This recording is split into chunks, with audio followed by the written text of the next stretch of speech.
Los avances tecnológicos en la historia del arte. Álvaro. Hola. Bueno, en esta plática lo que quería hablar es un poco de cómo ciertos avances tecnológicos o nuevos materiales impactan en la estética de un determinado pues estilo artístico, movimiento o cómo impactan en la obra de algún autor, ¿no?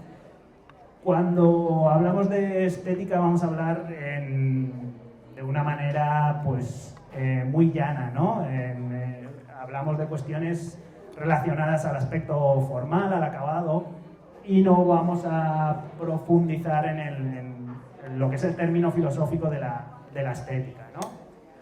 Me voy a remontar y voy a empezar tratando cuestiones de arquitectura, con el respeto aquí de los arquitectos presentes, principalmente arquitectura y pintura, y vamos a ver un recorrido desde lo que es la arquitectura romana, pues casi hasta la contemporaneidad. En el caso de la arquitectura romana, pues bueno, esa es, podemos decir, estética monumental de la arquitectura romana pues está determinada principalmente por una mezcla del uso de elementos decorativos griegos, el arco de medio punto, pero lo que va a determinar es el uso del hormigón romano.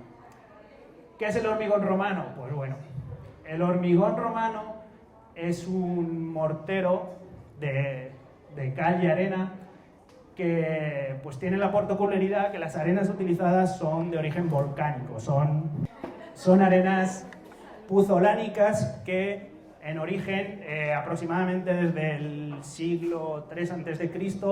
se extraían de zonas cercanas al Vesubio y son las que se van a utilizar para hacer el concreto o el hormigón romano en toda la extensión de lo que es el Imperio Romano. En este caso, pues bueno, ahí podemos ver una típica casa pompeyana que todavía se mantiene, en la cual pues vemos esas construcciones de piedra con ese mortero de hormigón romano. Siguiente.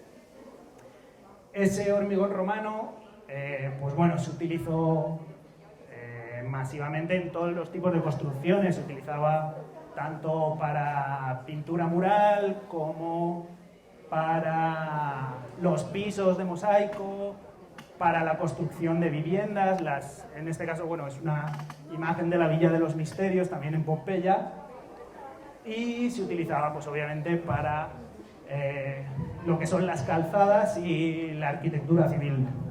En esta imagen de la zona arqueológica de Ostia, de la ciudad de Ostia en Roma, vamos a ver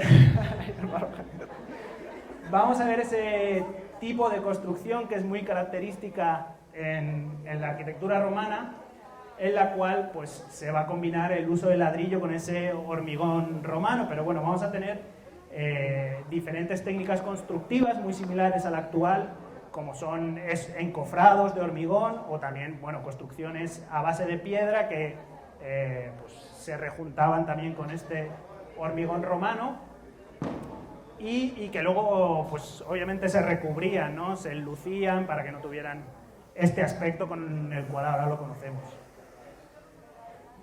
Y esos sistemas constructivos pues se van a utilizar pues en todo el Imperio Romano. En este caso es muy importante la arquitectura civil en Roma.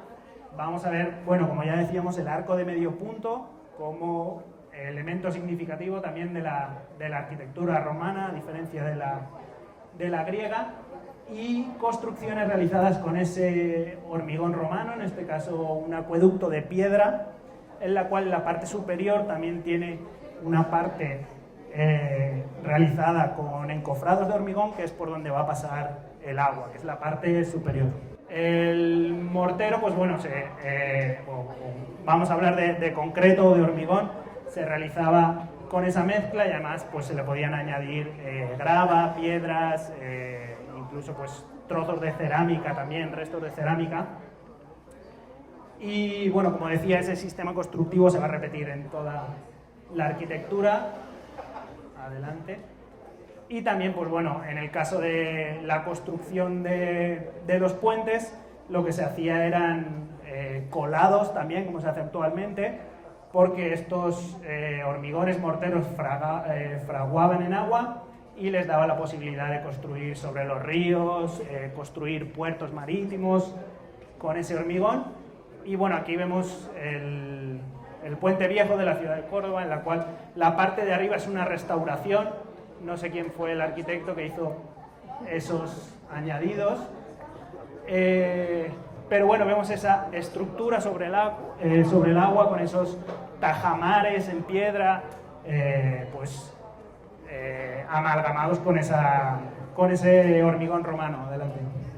Y como ya decíamos, pues bueno, va a ser habitual, sobre todo en la ciudad de Roma, pues también por proximidad se utilizaban esas mismas técnicas. Vamos a ver que en aquella época se construían viviendas de tipo departamental, incluso que tenían 4 o 5 pisos, que es algo característico también de Roma y que pues bueno, va a ser también un tipo de construcción clásica en todo lo que ya desde ese momento la arquitectura romana. No solo se utilizaba para lo que es la vivienda, el hogar común, también hemos visto que en las villas romanas, pero también en la arquitectura monumental. En este caso, pues bueno, vamos a ver los ejemplos también muy clásicos del anfiteatro Flavio y el Circo Máximo. En este caso es el mismo tipo de construcción, también aquí vamos a ver elementos decorativos de la cultura griega mezclada con el arco de medio punto, y es una construcción también realizada con hormigón ladrillo y hormigón romano, pero luego revestida con losas de piedra, de piedras nobles, de mármol travertino, etcétera, etcétera. La siguiente. Y el Circo Máximo, lo que queda del Circo Máximo, también con ese mismo tipo de construcciones, de espacios abovedados, con bóvedas de cañón, el arco de medio punto y sí, adelante. Esa combinación de lo que es el ladrillo con el hormigón romano. Obviamente luego eso iba a estar pues recubierto, ¿no? con un fin decorativo. ¿Me oye? A veces no se me oye. Adelante. Y bueno, todas las construcciones importantes de la Roma clásica pues van a tener estas características, ¿no? Ese tipo de construcciones a base de encofrados, a base de ladrillos, de hormigón romano, como es en el caso de los mercados y el Foro Trajano. Y la obra, pues igual, posiblemente de las más paradigmáticas de este tipo de sistemas constructivos, que es el Panteón de Agripa.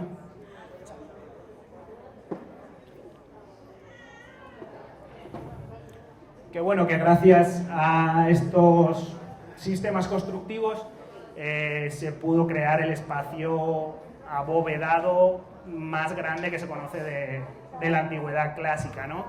Es una bóveda realizada a partir de cimbras de madera, en la cual también se hace de materiales muy ligeros, con hormigón romano, y con esos casetones también cuadrangulares que aligeran un poco la bóveda, ¿no?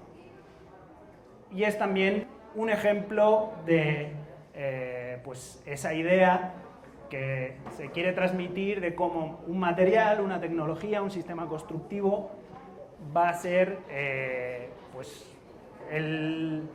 va a impactar a nivel estético también, porque el reconocimiento de la arquitectura romana, pues al final es en base también a esa monumentalidad, a ese tipo de edificios que, a diferencia de la arquitectura griega, pues bueno, otras estructuras que no utilizaban hormigón romano, pues de tipo adinteladas o arquitrabadas, ¿no? El último ejemplo que vamos a ver es la Basílica de Magencio, también mismos tipos constructivos, y que va a ser el modelo que, pues bueno, en adelante van a adoptar los cristianos para lo que son sus templos, ¿no? Adelante.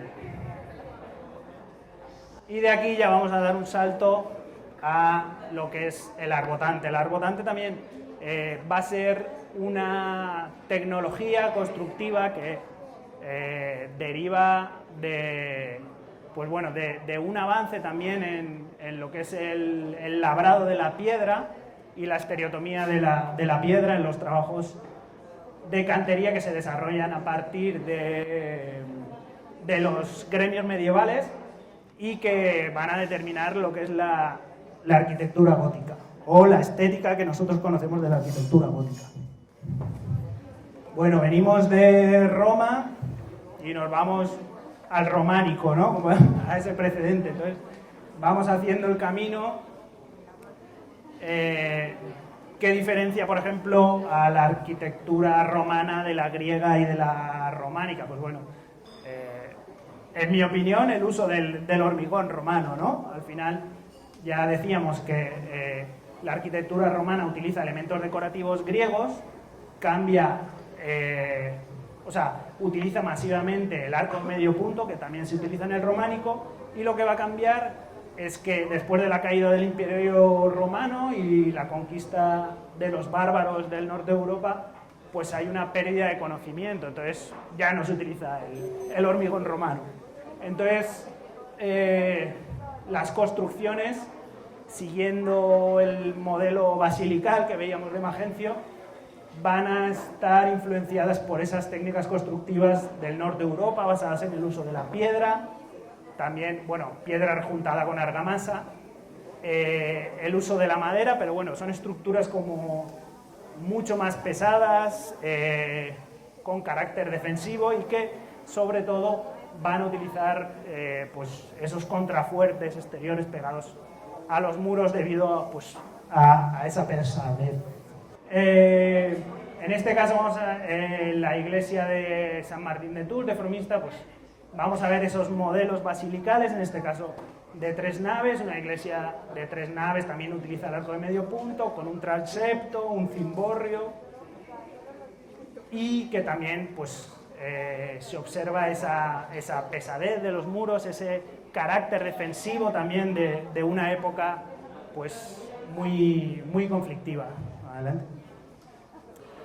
Otro modelo basilical, bueno, de una nave central con 2 laterales y con una portada, famosa portada renacentista de León Battista Alberti, y vemos cómo va incrementando el tamaño de las edificaciones, obviamente, en un tiempo en el cual la feligrasía y la cristiandad iba creciendo, y eso implica un problema porque al tener espacios más grandes, el peso de lo que son las bóvedas era mayor y dificultaba o deterioraba, por ejemplo, los muros exteriores por el elevado peso de los empujes. Esos empujes de las cúpulas centrales y superiores, más o menos como lo iban solucionando, eran trasladando esas fuerzas a través de lo que son como una escalera de cúpulas, llamadas cúpulas en este caso cúpulas de entivo, bajo cubierta, que iban trasladando los empujes hacia los contrafuertes exteriores. Y el cambio que se produce como tecnología en el gótico, bueno, vamos a ver un proceso de varios cambios. Primero va a ser la sustitución del arco de medio punto por el arco apuntado, por el arco ojival, el cambio de la bóveda de arista por la bóveda de crucería, y finalmente va a implicar el uso de un arbotante, que va a ser un arco que va a descansar los empujes hacia un contrafuerte exterior. Ya a final del románico se empiezan a utilizar arcos arbotantes sobre las bóvedas de entivo, pero quedaban cubiertos con la techumbre, normalmente de madera. Adelante. Pero bueno, llega un momento en el cual el uso de esos arbotantes se deja a cara vista. Se considera que el primer uso del arbotante es en la catedral de Notre Dame, de Nuestra Señora de París. Obviamente, pues bueno, tiene mucho tiempo de construcción, se van haciendo remodelaciones, pero sí se considera que el uso exterior del arbotante por primera vez en la historia es en la catedral de Nuestra Señora de París. Y va a conformar lo que es la estética del gótico que todos conocemos y es la que pues va a quedar en la memoria de todos, ¿no? Adelante. Y vamos a ver múltiples casos de esa arquitectura, como pues bueno, en la Catedral de Palma, adelante, la Catedral de Burgos, en la cual, espérate, vamos a ver esa combinación de elementos arquitectónicos que son los arbotantes, con esos chapiteles, ¿no? Esas coronaciones que tienen los exteriores, o sea, los contrafuertes exteriores, y que también van conformando una idea de una estética de la arquitectura gótica. Adelante.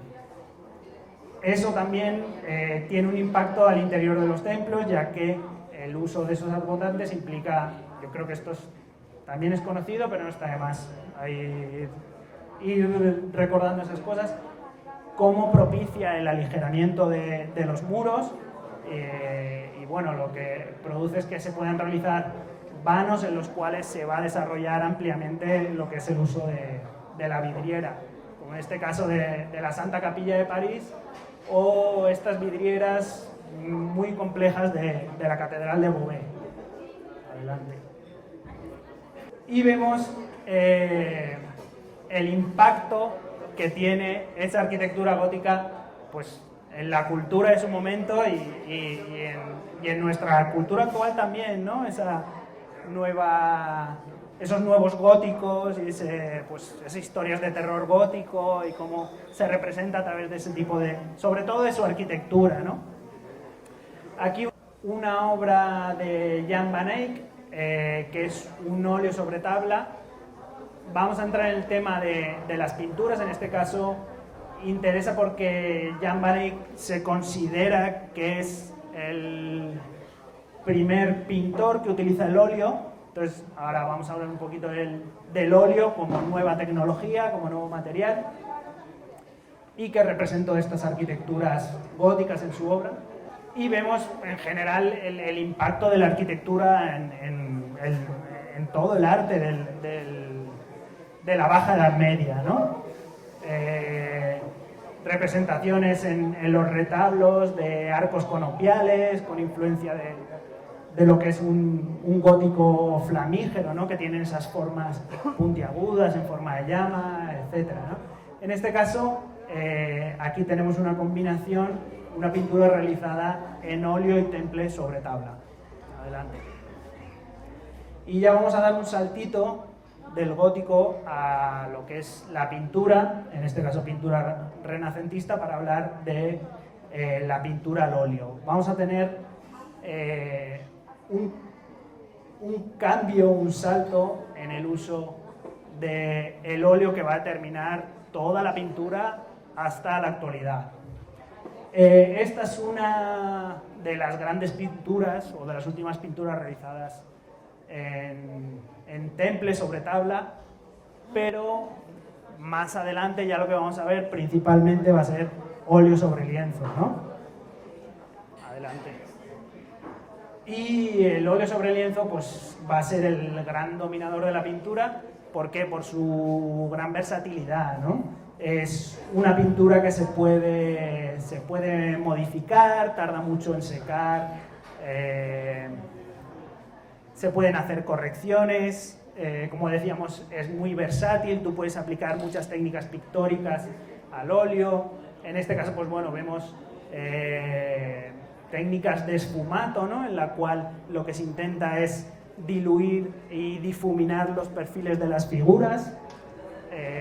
Pero bueno, hay también técnicas de tratello, que consiste en pintar haciendo rayas sobre la pintura. Y entonces muchas posibilidades estéticas y con la cual los autores, los pintores podían expresarse, ¿no? Y bueno, ya todos conocemos un poco historia del arte, historia de la pintura, digamos, del Renacimiento, incluso el barroco, ¿no? Con el uso de los claroscuros. Adelante.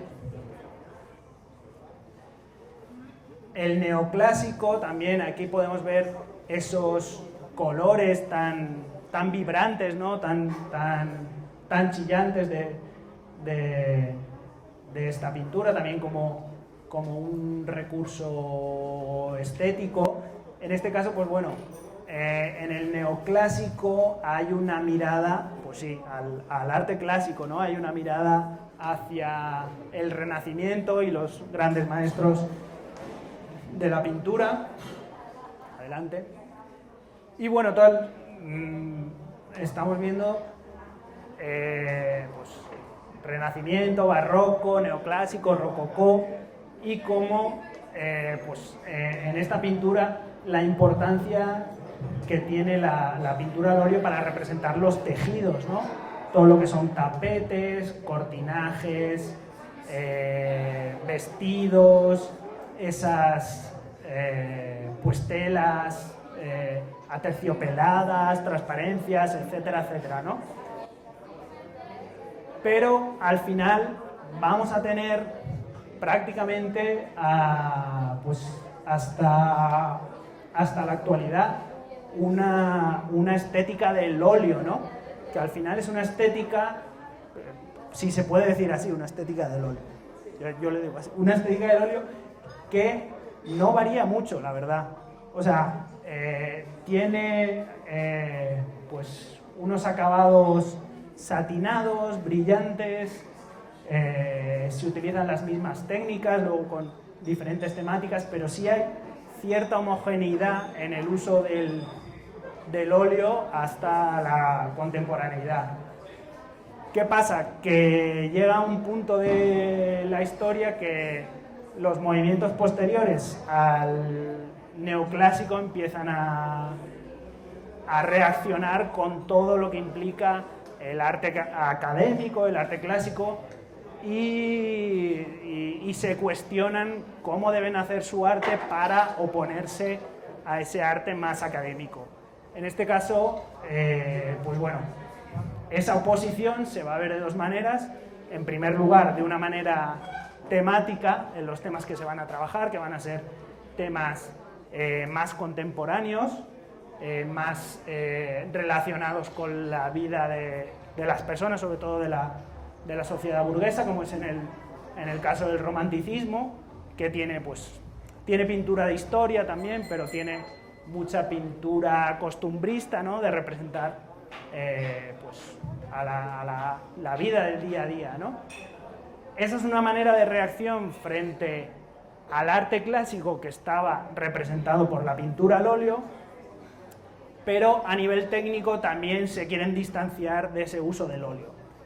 Como no habían otras pinturas hasta que lleguen las pinturas sintéticas, lo que hacen es pintar de una manera diferente, ¿no? Y se van a basar en, sobre todo, pues bueno, los impresionistas se van a basar en pintores españoles como Velázquez, El Greco y Goya en su última etapa, en lo cual, pues bueno, pintaban de una manera más libre, más abocetada, casi sin dibujo, ¿no?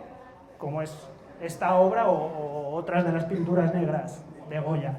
Bueno, esto es una obra también pues, romántica de un genio de la pintura como William Turner, ¿no? En la cual ya vamos o nos vamos adentrando a una pintura muy cercana a lo que es el movimiento impresionista, ¿no? Adelante. Y ya llegamos al impresionismo. ¿Qué tecnologías o qué materiales van a impactar al movimiento impresionista? Van a haber como 3 factores que van a ser decisivos para el desarrollo del impresionismo, que van a ser, primero, la fotografía, luego la invención de los tubos de pintura, de los tubos de zinc, que permitió a los impresionistas salir a la calle a poder pintar, a poder realizar sus obras, y luego la luz eléctrica. En un principio la luz de gas, sin bromas, la luz de gas y luego la luz eléctrica, ¿no? Van a ser 3 tecnologías que van a determinar el movimiento impresionista. Adelante. Bueno, aquí vemos una fotografía de Nadar que, bueno, si luego quieren preguntar yo os explicar, pero es un colodeón húmedo sobre vidrio realizado por Félix Nadar, que fue un fotógrafo muy famoso de su época. Y bueno, aquí lo que se quería ir contando es que hay una relación de amor platónico entre impresionistas y fotógrafos. Los fotógrafos estaban enamoradísimos de lo que hacían los impresionistas y los impresionistas enamoradísimos de lo que hacían los fotógrafos. Entonces, ¿qué van a tener en común? Por ejemplo, va a ser la pintura al aire libre. Eso era algo que va a marcar un poco los inicios de la fotografía, en este caso la fotografía de Nadar, que era una persona muy inquieta, que incluso, pues bueno, tiene esas tomas famosas de la ciudad de París que él realizó en globo aerostático, etcétera, etcétera. Y bueno, la pintura también al aire libre, que era uno de los gustos de los impresionistas, y sobre todo representar la sociedad pues sí, burguesa y la bohemia parisina, ¿no? Eso tanto a unos como a otros les encantaba y se representaban mutuamente, y el gusto por representar lo que son las fiestas nocturnas, los bailes, las reuniones sociales, etcétera, etcétera. Sí, sí, oye, más o menos. Si no, grito. ¿Sí? Espérate. Y otra de las cosas que tienen en común es que, bueno, los impresionistas observan detenidamente la fotografía y ven que está formada a base de puntos, de manchas de color, y ellos consideran que pues, su manera de trabajar al óleo y de oponerse a ese arte más clásico es pues, pintando así, con manchas de color, ¿no? Con esa mancha abocetada. Y bueno, ya para pasar esta diapositiva, hay una relación de amor intenso entre unos y otros que a Nadar lo invitan a, ese año, en 1864, lo invitan a exponer su obra en la exposición de los rechazados del Salón de París, donde expusieron todos los impresionistas y los fotógrafos, ¿no?, de París. A ver, regresaré. Bueno, como ejemplo también todos conocemos, ¿no?, Impresión Sol Naciente. Ahí es una obra también fundamental para entender el impresionismo y sobre todo el uso de los tubos de pasta, ¿no?, de los tubos de pintura, que hasta el momento pues, no existían, y a partir de su aparición con la Revolución Industrial pues consiguen poder pintar en la calle, ¿no?, poder pintar del natural, sin realizar un trabajo de estudio. Adelante. Y como vemos, bueno, escenas de la sociedad burguesa, bailes, adelante, y principalmente en ambientes nocturnos. o sea, todos iluminados de manera artificial, ¿vale? Vamos a ver muchas escenas de noche, obviamente también muchas de días en las cuales se quiere representar la luz del momento, pero muchas de reuniones sociales en la noche, ¿no? Adelante. Bueno, esta es una imagen de Toulouse-Lautrec, que era uno de esos enamorados de la fotografía, y es una imagen muy curiosa porque es una fotografía de nadar retratando a Toulouse-Lautrec, en un cuadro. O sea, es la metafotografía. O sea, hay tres Toulouse-Lautrec ahí en la imagen, retratados en una fotografía. Y bueno, ¿cómo influenció a este artista? Pues en su trabajo, sobre todo del diseño gráfico, en su cartelismo, la fotografía, ¿no? Adelante. Aquí ya sí vamos a tener un cambio, y un cambio pictórico, representado por las pinturas sintéticas.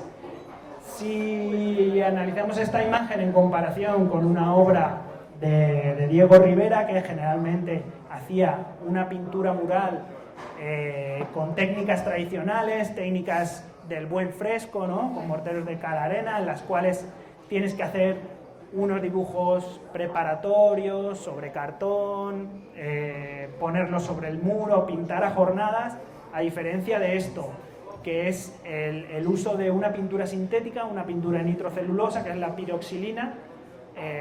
Pues bueno, obviamente te da otras posibilidades estéticas, pintar figuras más grandes, utilizar el compresor para pues definir sombras, detalles. Entonces sí hay un contraste bastante fuerte entre la obra de un autor y otro, aunque sean temáticas muy similares. Siqueiros, pues bueno, fue uno de los precursores del uso de las pinturas sintéticas en todo el mundo, porque él desarrolló, salió con una industria química, con la empresa de pinturas DuPont, y promocionó el uso de las pinturas sintéticas, en este caso de nitrocelulosa, y dio un famoso curso en la ciudad de Nueva York, el año 1931, en la cual influyó mucho en lo que posteriormente será la Escuela de Nueva York, que ahora veremos, que como uno de sus máximos representantes es Jackson Pollock. Jackson Pollock lo que utilizaba es una pintura alquílica, que es una especie de pintura al óleo disuelta en solventes orgánicos, que tiene una reología especial que lo que le permite es hacer ese trabajo de dripping, de goteo, y de pues extender ese tipo de pintura que conocemos como action painting, que no será posible sin el uso de esas pinturas sintéticas. Por lo tanto, también continuar con esa idea de que pues el material o la tecnología va a determinar una estética. Esta es la obra más reconocible de Jackson Pollock, ¿no? Se le conoce, pasará a la historia del arte por el dripping y por el action painting. Adelante. Y como otros muchos autores que van a pasar a la historia por el uso de las pinturas sintéticas. Estas obras para mí son excepcionales, la verdad. Es una mezcla entre óleo y acrílico en solvente, que lo que hace es que va a pintar capas y capas de pintura muy diluida, una sobre otra, para crear ese efecto de difuminado en los contornos. Entonces, son trabajos excepcionales, ¿no? de la historia del arte, y que solo serían posibles a partir del uso de las pinturas sintéticas. El caso de las pinturas vinilacrílicas también van a determinar una estética muy contemporánea del arte, en la cual vamos a ver masas de color homogéneas con unos acabados mates principalmente, al contrario que el óleo, que son brillosas, satinadas. Adelante. Una estética muy característica del acrílico, del pop art, en las obras de David Hockney, muy representativo, adelante. O el uso también de los medios serigráficos y los entintados acrílicos también, que van a determinar un poco la estética del arte popular, ¿no? del pop art. Adelante. Y bueno, ya intentando finalizar un poco, pues vamos a ver algunos casos de algunos autores que su arte ha estado muy influenciado por el uso de nuevas tecnologías y nuevos materiales. En el caso de Yves Klein, que creó el Azul Klein, su obra se basa mucho en cómo va a tratar los materiales, especialmente el oro y el azul. Él está obsesionado con el azul ultramar. Entonces, él veía que el pigmento en polvo del azul ultramar tenía un brillo y una textura muy especial, y cuando le ponía un aglutinante, un medio como el óleo, perdía ese tono, ¿no? o esas características del pigmento en polvo. Entonces él también se alía con una empresa química que es Rompulent, para ver cómo podían sacar ese color, ¿no? Y lo que hacen al final es que agarran un azul ultramar sintético y lo aglutinan con una resina de acetato de polivinilo, también disuelta en alcoholes, que lo que pues va a conseguir es que sus obras tengan esa textura aterciopelada, ¿no? Y ese como de piel de melocotón, ¿no? Que es lo que va a determinar la obra de Yves Klein, ¿no? Y sobre todo el uso del dorado. O sea, el dorado tiene que ser puro, no tiene que ser un dorado bruñido, un dorado al agua bruñido, que no tenga ningún defecto, que sea todo parejito, ¿no? Y eso es muy importante para él, ¿no? Para él era lo importante en la obra de arte. Adelante.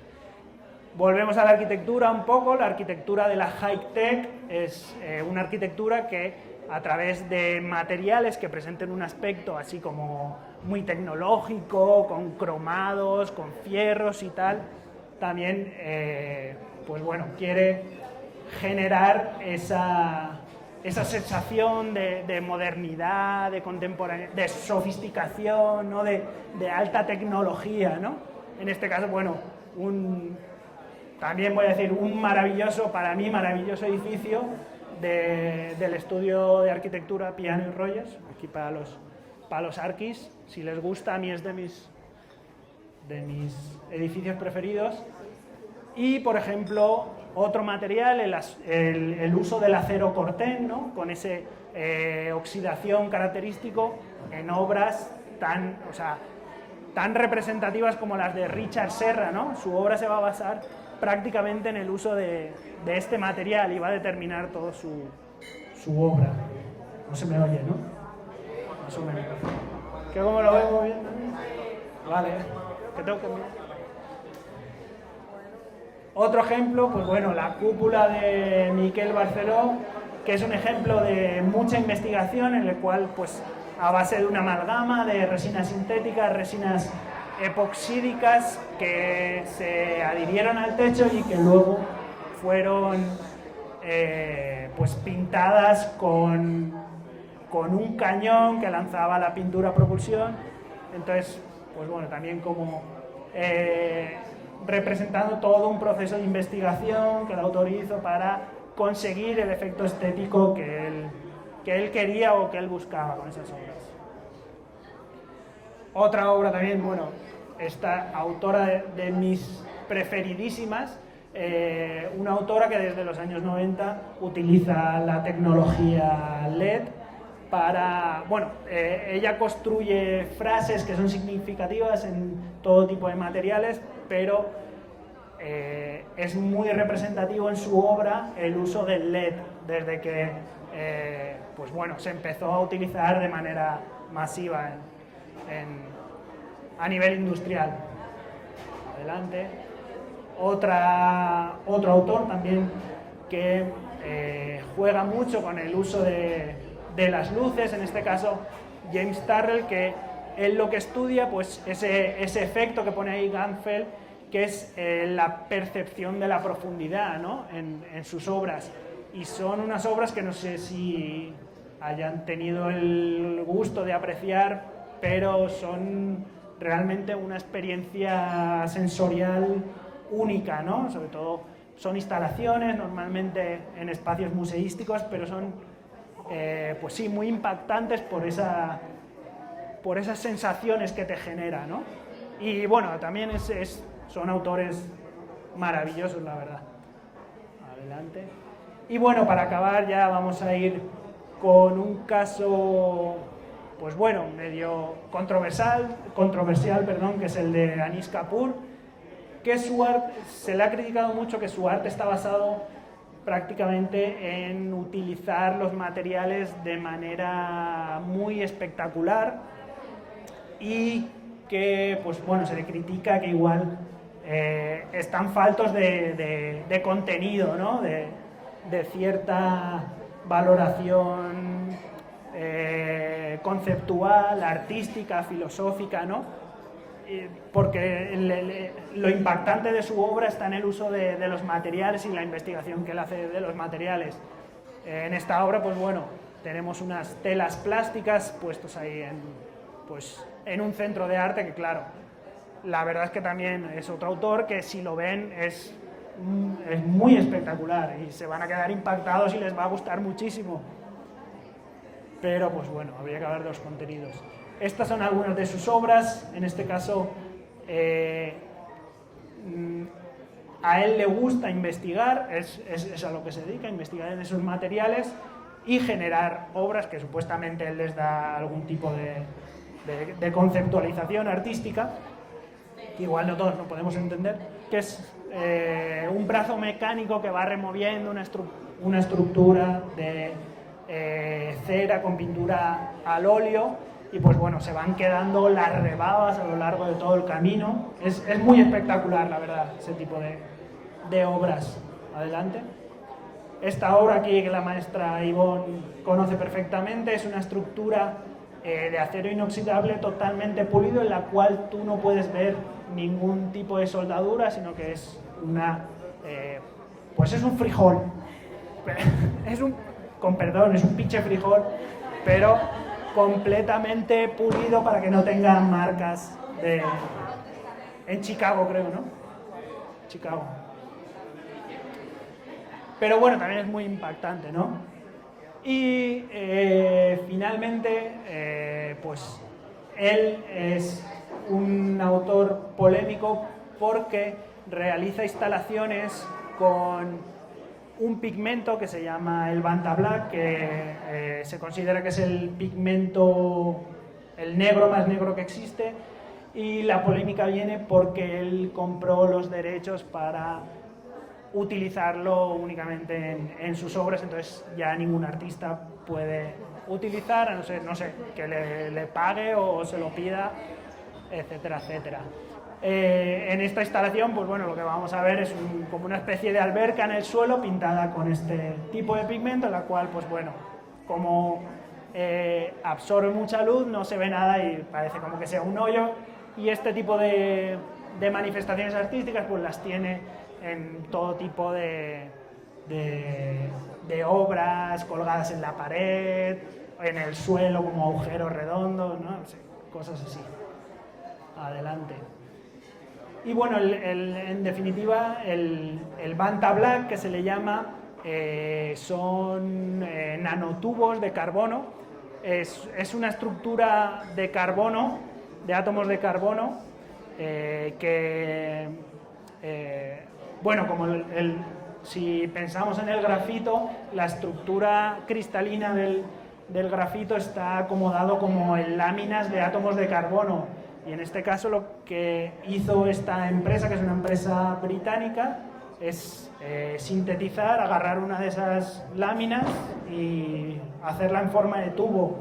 Y bueno, eso hace que esos nanotubos pues absorben, según ellos, el 99.965 de la luz visible, ¿no? Entonces también es muy impactante ver esas obras en las cuales tenemos pues, esa máscara, ¿no?, de bronce, es la misma máscara de bronce, la cual le ponemos en pigmento y pues ya perdemos los relieves porque la luz no está haciendo su efecto sobre esa estructura. Adelante. Y bueno, ya para acabar, como este autor, Anish Kapoor, es tan controversial y compró esos derechos del negro más negro, o sea, el negro más negro, a otro artista que se llama Stuart Semple, o no sé qué, para reírse un poco de él, lo que hizo fue crear el rosa más rosa, ¿no? Entonces,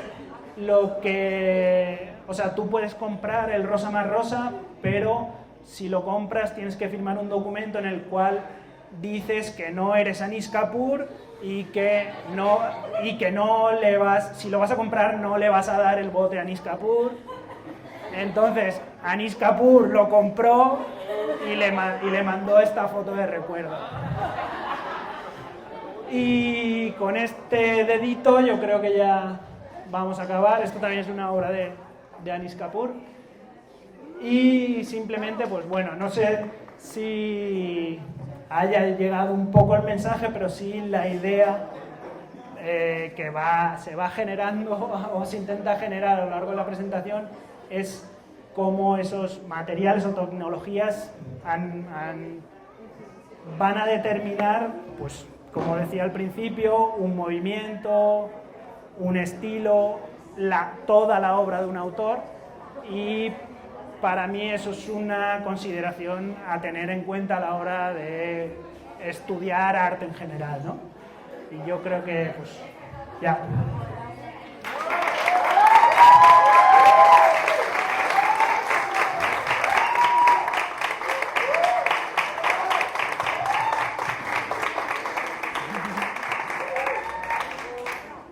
Bien, pues Álvaro nos ha llevado un viaje a través del arte, la técnica y la tecnología, por Francia, Italia, España, Guatemala y de ahí por todo el mundo.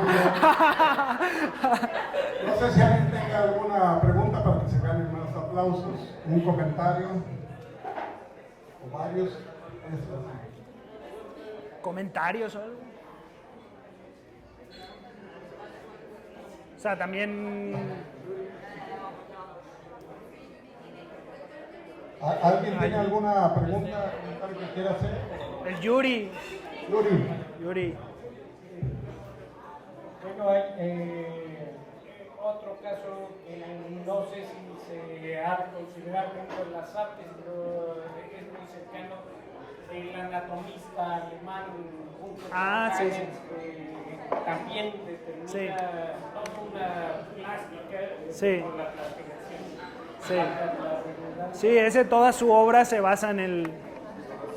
Sí, conocéis todos al doctor que llena los, ¿no?, vasos sanguíneos, músculos, un proceso que le llaman de plastinación, ¿no?, en el cual, pues, claro, ahí a esa persona, pues, algunos le consideran artistas y casi todo el mundo, pues, no tan artista, ¿no? Al final, no sé, no sabría cómo definir ese tipo de arte de la plastinación, ¿no?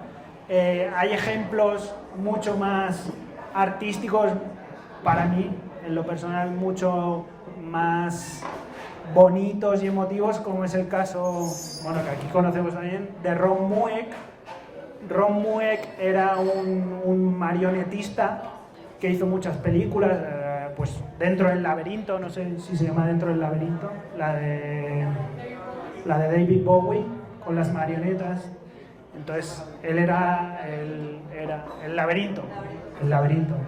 Él era marionetista y pues no dejó de trabajar en cuestiones del cine, pero empezó a hacer figuras pues realistas o hiperrealistas en látex, pero pues sí con un contenido simbólico, conceptual, filosófico muy profundo y muy interesante. Entonces, como que como artista sí es una persona que vale mucho la pena, y este señor doctor, pues bueno, precisamente sus obras igual son muy espectaculares, pero están vacías principalmente de contenido, ¿no? De contenido artístico.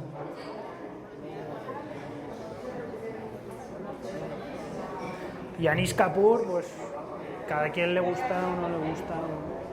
¿Alguien más quiere preguntar? ¿Rock? ¿No? Pregunta. O comentarios, o vale, alguna opinión de algo por ahí que digan, a ver, que opinen por ahí sobre, que opinen sobre arte, lo que quieran. El otro caso que me gustaría que comentaras es la catedral gótica muy tardía de Gaudí en Barcelona. Es un caso singular que trae una técnica vieja, o qué clase de técnica es la que se usa y cómo trasciende épocas. Sí, la verdad es que no te puedo hablar mucho del caso. No sé si los arquitectos ahora quieran decir algo sobre la Catedral de Gaudí. Es una obra que quedó inacabada y pues bueno, es una obra también como muy costosa de hacer, y que los planos tampoco estaban completos, entonces como que les ha costado mucho elaborarlo porque se están basando en interpretaciones principalmente, y luego también se ha rodeado de mucha mística la figura de Gaudí, ¿no? Etcétera, etcétera. Pero bueno, le voy a pasar la palabra a los arquitectos para que opinen, porque yo sí que no soy el experto. Bueno, a mí me gustaría saber tu opinión, Álvaro. Vemos la presencia de una técnica constructiva, hablando de la tecnología. Ajá. En el arte. Iniciaste con la arquitectura. Y Sí. cómo me gustaría conocer tu opinión sobre cómo crees que haya evolucionado al día de hoy, en 2018. Seguimos hablando de encofrados, del ladrillo, de la piedra. Sí. Y obviamente hay otro tipo de tecnología que se ha desarrollado a raíz de eso, pero en realidad ha habido un cambio significativo en esta técnica. Vemos con los romanos los morteros, vemos el trabajo, la inclusión de los aglutinantes, pero en verdad seguimos construyendo como desde el siglo I, II. No sé, ¿qué opinas? 2018. Sí. Uy. No tengo una opinión muy formada sobre eso, pero, o sea, sí hay avances, sobre todo en el uso del fierro y del acero, ¿no? En la combinación el vidrio también. Sí. En cuanto a tecnología.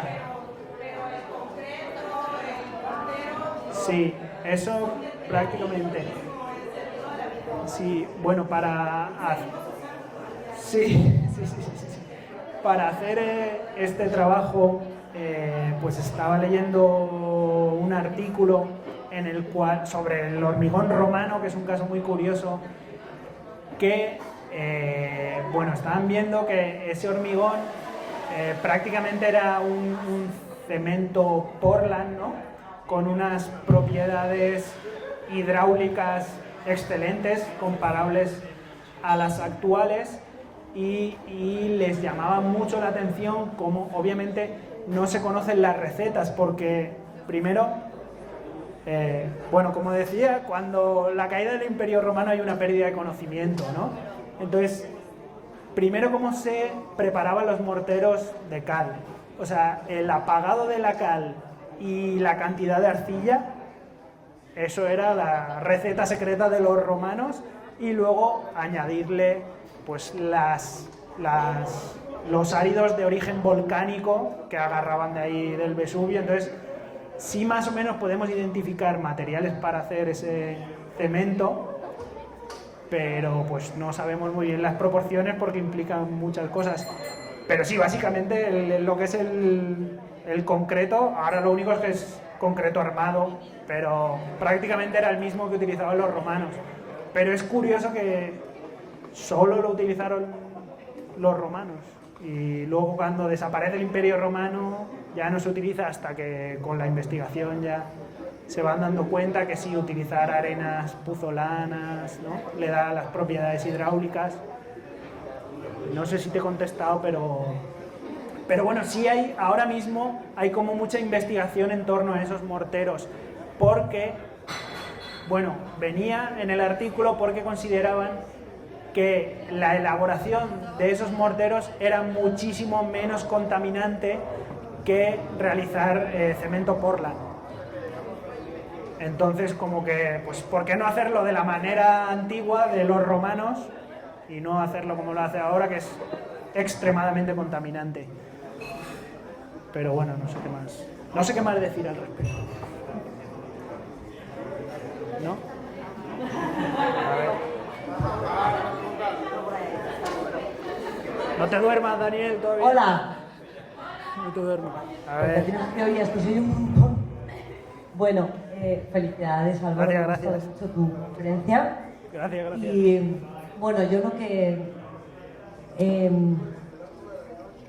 te quería comentar no tiene tanto que ver con mi rechazo al arte contemporáneo de tu conferencia. O sea, para mí, pues eso, ¿no? Ya la parte en la que te remitías al arte estaba estupendo y esta parte final pues ya es otra cosa, pero bueno. No, independientemente de eso, no, y fuera de bromas, pero de verdad, ¿no crees que los avances tecnológicos se produjeron antes realmente? Claro. Y luego lo demás era todo una manipulación de los mismos avances tecnológicos que ya se habían hecho. Sí, o sea, ¿no? O sea, a mí me da la sensación. ¿Tú qué crees? A ver. O sea, lo que cuando me comentaste al final, yo no le veo al avance tecnológico a todo esto, ¿no? Le veo que ya que lo tengo, lo aprovecho y lo No, es el... modifico, ¿no? Sí. Esa es mi... Sí, o sea, es el uso de avances tecnológicos en el momento que van apareciendo, los artistas enseguida lo incorporan. Lo que pasa que desde la historia del arte y la crítica del arte sí se genera como mucha leyenda y mucho misticismo así a nivel filosófico de, pues es que este autor estaba pensando en no sé qué, y dices, no, pues es que era lo que tenía y es lo que pudo hacer. Entonces, a veces no es tanto esa mística que se genera, ¿no?, alrededor del artista, sino que pues también con lo que tenía, hacía, ve, ¿no? Y también sus influencias anteriores, ¿no? Pero sí como que criticar que a veces sí se genera cierta, pues sí, no sé cómo llamarlo, cierto misticismo, ¿cómo, Manuel? Sí, cierta mitomanía, y se hace la crítica al arte desde unos planteamientos igual muy inventados, muy conceptuales y muy raros, cuando realmente a veces se producen por una necesidad, ¿no? Y aunque yo también luego me trago todo, o sea, a mí me encanta todo el tema del misticismo alrededor de los artistas, o sea, yo soy fan de todo eso, me encanta Picasso sobre todo, díganle sobre todas las cosas, digan lo que digan, para mí es lo más es, no, es, para mí es la Santa Trinidad, es Miles Davis, Picasso y Josep Renau. Ya está. ¿Y tú? Hola, buenas noches. Hola. La verdad también quiero felicitarte. Es muy interesante cómo hablas de la tecnología a partir de la arquitectura, de la creación de nuevos materiales. Y dentro de las últimas láminas se observó la intervención de la tecnología digital dentro del arte. Sí. Entonces, mi pregunta es la siguiente. Dentro de las tecnologías digitales que actualmente se están usando muchísimo, ¿qué es lo que se podría esperar para el arte en el futuro? No sé, también es una pregunta muy compleja. Yo cuando he hecho esta parte final de la presentación, he elegido los artistas que para mí son de mis favoritos. Entonces, el criterio de selección es puramente personal, en el sentido de que, pues bueno, me encanta Miquel Barceló, me encanta Jenny Holzer, me encanta... No, Anish Kapoor no tanto. Anish Kapoor no tanto. Pero daría, si habláramos de nuevas tecnologías en el arte actual, daría para mucho más, ¿no? Aquí solo es como cosas, y me he ido más hacia lo más tradicional de lo contemporáneo, porque podríamos haber visto muchas cosas de instalaciones, videoarte, arte digital, muchísimas cosas, pero digo, ya se nos va. Pues bien, si hemos empezado de la arquitectura romana, pues ya sé. Y no sé qué esperar. No sé qué esperar. No sé si van a haber cosas relacionadas con realidad virtual, realidad aumentada en cuanto al uso de tecnologías, pero no sé. Eso ya, quién sabe. Yo no me... Bueno, felicidades también. No sé si entendí algo en la relación esto del periodo del óleo. Se me hizo muy interesante que desde el gótico hasta el impresionismo, obviamente nos hablaste o hiciste ahí como una línea del tiempo a partir del cambio de técnica, pero no de tecnología. Ajá. O sea, no hubo ningún cambio en tecnología. No, en pintura no. Durante 500, 600 años. No sé, la verdad, creo que eso es...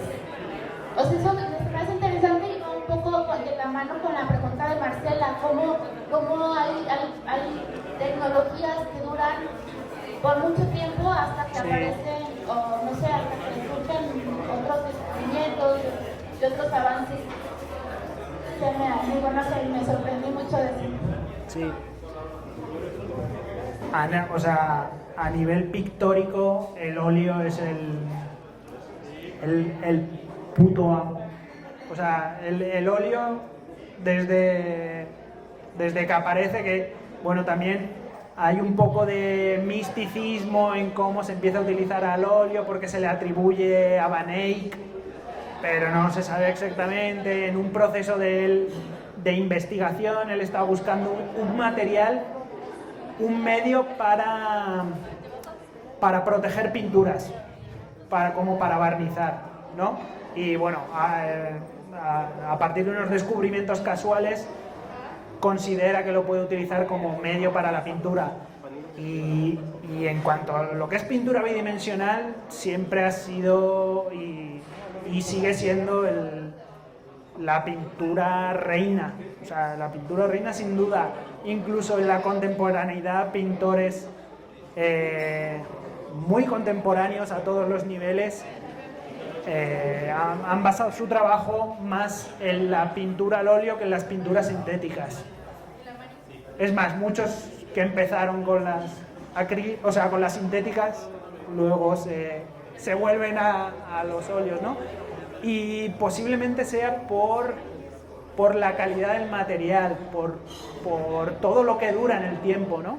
Yo creo que eso ha sido un factor. Los óleos son muy longevos, ¿no? Y yo creo que eso ha sido determinante. Y los óleos, los buenos óleos, porque luego están los óleos contemporáneos que ahora mismo a nivel de restauración tienen muchos problemas porque tienen muchos aditivos, también porque los pigmentos ya no son inorgánicos, son mezclas de pigmentos orgánicos que